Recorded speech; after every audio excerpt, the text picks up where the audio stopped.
بسم اللہ الرحمن الرحیم وبہ نستعین یقول سبحانہ وتعالی فی محکم تنزیل حافظوا علی الصلوات والصلاة الوسطی وقوموا للہ قانتین۔ اللہ رب العزت ارشاد فرماتے ہیں ساری نمازوں کی پابندی کرو، خاص کر عصر کی نماز کی پابندی کرو اور اللہ کے سامنے عاجزی اختیار کرتے ہوئے کھڑے ہو جاؤ۔ نماز اسلام کا دوسرا رکن ہے۔ پہلا رکن ہے کلمہ توحید کا اقرار کرنا، دوسرا رکن ہے نماز۔ نماز کی بڑی اہمیت ہے اسلام کے اندر، لیکن مسلمانوں نے نماز کو چھوڑ دیا، ضائع کر دیا۔ یہودیوں نے بھی ایسے کیا تھا۔ اللہ نے کہا سورہ مریم کے اندر فَخَلَفَ مِن بَعْدِهِمْ خَلْفٌ أَضَاعُوا الصَّلَاةَ وَاتَّبَعُوا الشَّهَوَاتِ فَسَوْفَ يَلْقَوْنَ غَيًّا، کہ ان لوگوں نے نماز چھوڑ دی، نماز کو ضائع کر دیا۔ ان کے بعد انبیاء کرام کے بعد ایسے نااہل لوگ آئے کہ انہوں نے نماز کو ضائع کر دیا اور اسی طرح اپنے خواہشات نفس کی پیروی کی، تو اللہ فرماتے ہیں ان لوگوں کو جہنم میں بھیجا جائے گا۔ تو نماز بہت ہی اہم عبادت ہے، اس لیے اللہ اور اللہ کے رسول صلی اللہ علیہ وسلم نے نماز جیسے پڑھ کر بتائی ویسے نماز پڑھنا چاہیے۔ نبی کریم صلی اللہ علیہ وسلم ایک مرتبہ صحابہ سے بولے دیکھو میں کیسے نماز پڑھتا ہوں۔ ممبر پر چڑھ کے پوری نماز بتائے۔ ایک تو قیام کیے، کھڑے ہوئے، دوسرا رکوع کیے، تیسرا سجدہ کرنا ہے تو ممبر سے اتر کے زمین پر سجدہ کیے، پھر دوسری رکعت ایسے ہی پڑھائے۔ اور اللہ کے رسول نے کہا مجھے جیسے نماز پڑھتے دیکھے ویسے ہی تم کو بھی نماز پڑھنا ہے۔ نماز پڑھنے میں اللہ کے رسول صلی اللہ علیہ وسلم نے بہت ساری باتیں بتائی ہیں۔ اللہ کے رسول صلی اللہ علیہ وسلم کے زمانے میں اللہ کے رسول صحابہ کے ساتھ بیٹھے تھے۔ ایک صحابی آ کے 2 رکعت نماز پڑھے، اس لیے کہ مسجد کو آتے ہیں 2 رکعت نماز پڑھ کے بیٹھنا۔ اذا دخل احدکم المسجد فلا یجلس حتی یرکع رکعتین، اگر کوئی آدمی مسجد کے اندر آیا، بیٹھنا چاہتا ہے، کچھ بھی ہے، تو 2 رکعت ضرور نماز پڑھے، نماز پڑھے بغیر نہ بیٹھے، ایسے اللہ کے رسول نے فرمایا۔ وہ صحابی آئے، 2 رکعت نماز پڑھے، آ کے اللہ کے رسول کو سلام کیا۔ اللہ کے رسول صلی اللہ علیہ وسلم نے کہا وعلیکم السلام، جاؤ جی تمہاری نماز نہیں ہوئی، جا کے پڑھو۔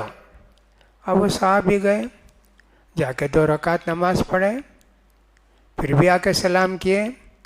اللہ کے رسول نے سلام کا جواب دیا اور کہا ارجع فصلی فإنک لم تصلی، جاؤ جی جا کے نماز پڑھو، تمہاری نماز نہیں ہوئی۔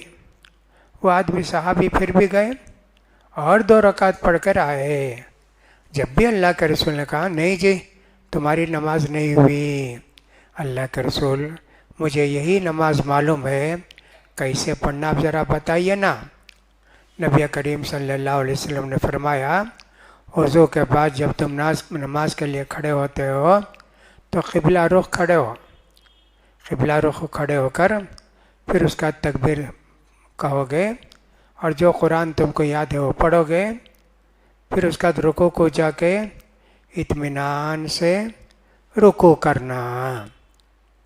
پھر رکوع سے کھڑے ہو کر اطمینان سے کھڑے ہونا، پھر اس کے بعد سجدے کو جانا، سجدے میں اطمینان سے سجدہ کرنا، سجدے سے اٹھ کر بیٹھنا اطمینان سے، پھر سجدہ کرنا اطمینان سے۔ ایسا پڑھو نماز تو وہ جو 6 رکعت پڑھے جلدی جلدی جلدی پڑھے، جیسا کہ عام طور پر لوگ کرتے ہیں، 2 منٹ میں 4 رکعت پڑھ لیتے، 2 منٹ میں 2 رکعت پڑھ لیتے۔ ایسا نہیں کرنا چاہیے، اطمینان سے پڑھنا چاہیے۔ اس لیے اللہ کے رسول نے بتایا کہ میں جیسے نماز پڑھتا ہوں ویسے تم نماز پڑھو۔ نماز کی اہمیت، اس کی برکتیں بعد میں بیان کریں گے، نماز کے مزید کچھ احکام بیان کر دیتے ہیں۔ پہلے ہم لوگ قبلے کی طرف کھڑے ہوتے ہیں۔ قبلہ ہمارے لیے پورے انڈیا ہو، پاکستان ہو، کوئی بھی جتنے ایشیائی ممالک ہیں ان سب کا قبلہ مغرب کی طرف۔ اللہ نے کعبہ کو ایسا بنایا ہے، دنیا کے بیچ میں ہے کعبہ، پوری دنیا کے لوگ کعبے کی طرف نماز کر کے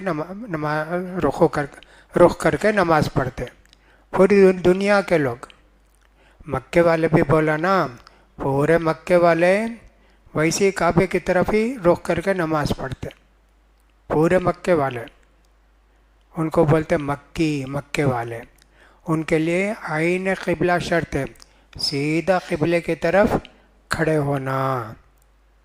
قبلے کی طرف کھڑے ہونے کو استقبال قبلہ بولتے ہیں۔ کبھی ایسا ہوتا ہے مسجد بنائے، خیال نہیں کیے قبلہ ذرا ٹیڑھا ہو گیا، ٹیڑھا ہونے سے جائز ہوتی کیا نماز؟ اللہ تعالیٰ نے کہا فَوَلِّ وَجْهَكَ شَطْرَ الْمَسْجِدِ الْحَرَامِ، نماز میں کھڑے ہو جاؤ تو مسجد حرام کی طرف رخ کرو۔ اب ہم تھوڑا سا فرق ہو گیا، دائیں طرف یا بائیں طرف۔ اب آج کل تو ڈگری رکھ کے ناپتے ہیں، اس کے مطابق صحیح قبلہ معلوم ہوتا ہے۔ کتنے ڈگری کا فرق ہونا چاہیے؟ معاف ہے، ٹھیک ہے 5-6 ڈگری ایسا کچھ ہے تو معاف ہے، لیکن اگر 15-20 ڈگری فرق ہے تو ایسے ہونے کے بجائے ایسے ہو جاتا قبلہ، یا ادھر ایسے ہو جاتا، جائز نہیں۔ مسجد میں ٹیڑھی صف بنانا قبلہ ہونے کے واسطے، ویسا ہم کو ٹیڑھی صف بنانا، ورنہ تو ادھر چلے جاتے، عراق کی طرف چلے جاتے اور دوسرے یورپ کی طرف چلے جاتے۔ تو عین قبلہ، جہت قبلہ، نبی کریم صلی اللہ علیہ وسلم نے فرمایا ما بین المشرقی والمغربی قبلہ، مشرق اور مغرب کے درمیان قبلہ ہے۔ مدینے والوں کے لیے، ہمارے لیے شمال اور جنوب کے بیچ میں قبلہ ہے، مدینے والوں کے لیے مشرق اور مغرب کے بیچ میں قبلہ ہے۔ مدینے والوں کے لیے اللہ کے رسول نے ایسے کہا۔ اگر ہم ایک دم سیدھا کھڑے ہوتے ہیں اس کو بولتے سیدھا قبلے کی طرف کھڑے ہوئے، تھوڑا کچھ بھی مڑ گئے تو اس کو کہتے ہیں قبلے کی رخ، عین قبلہ نہیں، بالکل نہیں، قبلے کی طرف کھڑے ہوئے۔ تو یہ بھی ایک مسئلہ ہے، مسجد بنانے سے پہلے قبلے کا رخ متعین کرنا، وہ ڈگری دیکھ کر قبلہ متعین کرتے ہیں۔ ایسے کس کے لیے؟ یہ اس آدمی کے لیے جو کہ بستی میں ہے، مسجد میں ہے، ان کے لیے۔ باقی یہ رہا مریض ہے، اسپتال میں لٹائے ہیں، چہرہ ادھر ہے، پاؤں ادھر ہے، قبلہ ادھر ہے، وہ کیا کرے گا؟ وہ نماز پڑھے گا، جیسے پلنگ ہے ویسے نماز پڑھے گا، ان کے لیے دوسری بات ہے۔ اور کسی کو ڈر ہے قبلے کی طرف پڑھنے سے، کوئی بات ہے، تو وہ بھی قبلے سے ہٹ کر نماز پڑھے گا۔ تو قبلے کی طرف رخ کرنا ضروری ہے۔ ہم جب کھڑے ہوتے ہیں تو مل کر کھڑے ہونا چاہیے، اس کو بولتے ہیں سیدھے کھڑے ہو جاؤ، لگ کر کھڑے ہو جاؤ، مل کر کھڑے ہو جاؤ، ایک دوسرے مل کر کھڑے ہونا، بیچ میں گیپ نہیں چھوڑنا۔ بیچ میں گیپ چھوڑنے سے شیطان آتا جاتا اور ہمارے دلوں میں وسوسہ ڈالتا۔ ایک بات یہ ہوئی۔ دوسری بات یہ ہوئی ہمارے پاؤں سیدھے رہنا، سیدھے رہنا ہمارے پاؤں، اور کوشش کریں ایک دوسرے کے پاؤں سے پاؤں ملائیں۔ بخاری کی حدیث سے معلوم ہوتا ہے، حضرت جابر رضی اللہ عنہ وغیرہ کی حدیث ہے، اللہ کے رسول نے جب کہا تراسو، مل کر کھڑے ہو جاؤ، تو میں نے دیکھا، حضرت جابر کہتے ہیں، ہر آدمی یعنی صحابہ ایک دوسرے کے ٹخنے سے ٹخنے ملا کے اور گھٹنے ملا کر کھڑے ہوتے تھے۔ یہ دیکھو جی بہت مشکل کام ہے نا، پیر ملانا آسان ہے، گھٹنے ملانا آسان نہیں ہے، ایسا ہم نے دیکھا۔ اور اسی طرح کندھے سے کندھا ملا کے کھڑے ہوتے تھے، یہ بھی مشکل کام ہے۔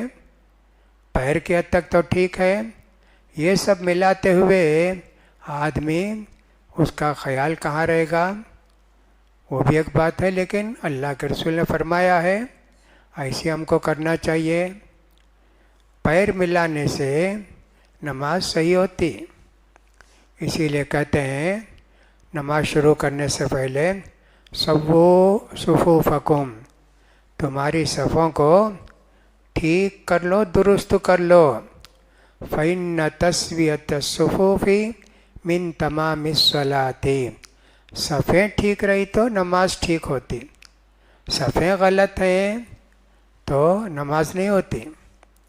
حضرت عمر بن خطاب رضی اللہ تعالیٰ عنہ اپنے زمانے میں لوگوں کو کھڑا کرتے تھے، 2 آدمی 3 آدمی کو، وہ سب دیکھتے صفیں برابر ہیں کیا، صفیں برابر ہیں کیا، اس کا بولتے صفیں برابر ہیں، حضرت عمر نماز شروع کرتے تھے۔ کتنا اہتمام جی، صفیں درست کرنے کا کتنا اہتمام کرتے تھے صحابہ کرام۔ حضرت عمر کے زمانے میں باقاعدہ لوگ مقرر تھے۔ اللہ کے رسول صلی اللہ علیہ وسلم، عباد اللہ لتصوون صفوفکم او لیخالطن اللہ بین قلوبکم، اللہ کے بندو صفیں سیدھی رکھو، ورنہ تو تمہارے دلوں میں نفرت پیدا ہو جائے گی، نفرت پیدا ہوگی۔ نماز پڑھتے محبت میں، ایک دوسرے کے بھائی کے ساتھ مل کر کھڑے ہوتے ہیں، الگ الگ کھڑے ہوتے ہیں، محبت نہیں آئے گی۔ محبت بھی پیدا ہوگی لگ کر کھڑے ہونے سے، مل کر کھڑے ہونے سے۔ ہر نماز میں اللہ کے رسول بولتے تھے۔ ایک مرتبہ اللہ کے رسول صلی اللہ علیہ وسلم نے نماز شروع کرنے سے پہلے مڑ کر دیکھا تو ایک صحابی، ان کا سینہ ذرا باہر تھا، نیچے برابر کھڑے رہیں گے لیکن ایسا کھڑے ہوتے نا بعض لوگ، کہا اللہ کے رسول نے عباد اللہ لتصوون صفوفکم، اللہ کے بندوں صفیں سیدھی رکھو جی، تو ان کو برابر کھڑے ہو، سینہ کیوں ایسے نکالے۔ اللہ کے رسول کتنا اہتمام کرتے تھے۔